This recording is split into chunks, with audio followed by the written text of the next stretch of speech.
নিষিদ্ধ করার মাত্র 4 দিনের মাথায় আল্লাহ তাআলা বাংলাদেশ থেকে খুনি হাসিনাকে চিরতরে বিদায় করে দিয়েছেন।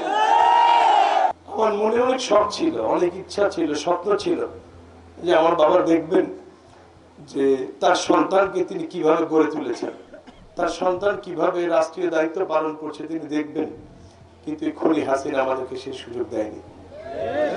শুধু তাকে সুযোগই দেয়নি, বরং পরিকল্পিতভাবে তাকে তারা দুনিয়া থেকে বিদায় করে দিয়েছে। আমরা এই হত্যার বিচার চাই। নানা পরিস্থিতির কারণে তার পরিবার, তার সন্তান, তার ব্যবসা, তার চাকরি বাঁচানোর কারণে আওয়ামী লীগের সঙ্গে চলতে বাধ্য হয়েছিলেন, তাদের জন্য ক্ষমা। কিন্তু ক্ষমা তাদের জন্য নয় যারা ফাঁসির দড়ি নিয়ে মিছিল করেছে, যারা আমাদেরকে হামলা মামলা দিয়েছে, তাদের কোনো ক্ষমা নাই।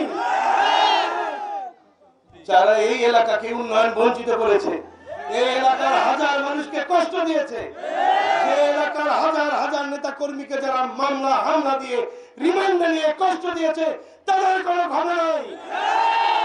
শুধু প্রশাসনের এই সমস্ত কুলাঙ্গারকে বদলি করে বা সাসপেন্ড করে হবে না, বরং আওয়ামী লীগের সন্ত্রাসীদেরকে গ্রেফতার করতে হবে।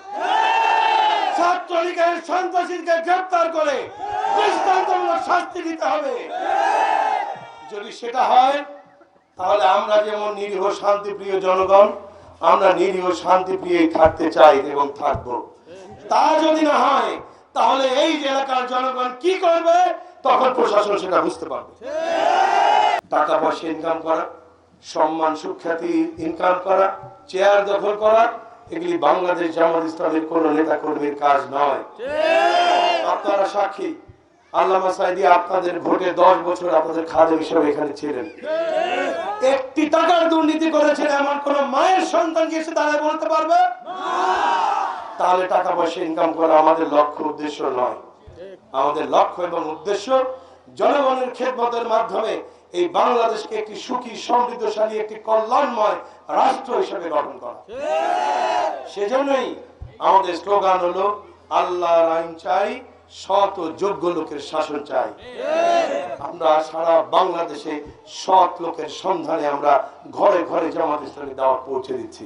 আমি যদি আপনাদের খাদেম হিসেবে নির্বাচিত হতে পারি, ইনশাআল্লাহ এই নামাজপুর নিয়ে আল্লামা সাঈদীর যত শর্ত ছিল সবগুলি শর্ত এক এক করে আমরা বাস্তবায়ন করব ইনশাআল্লাহ।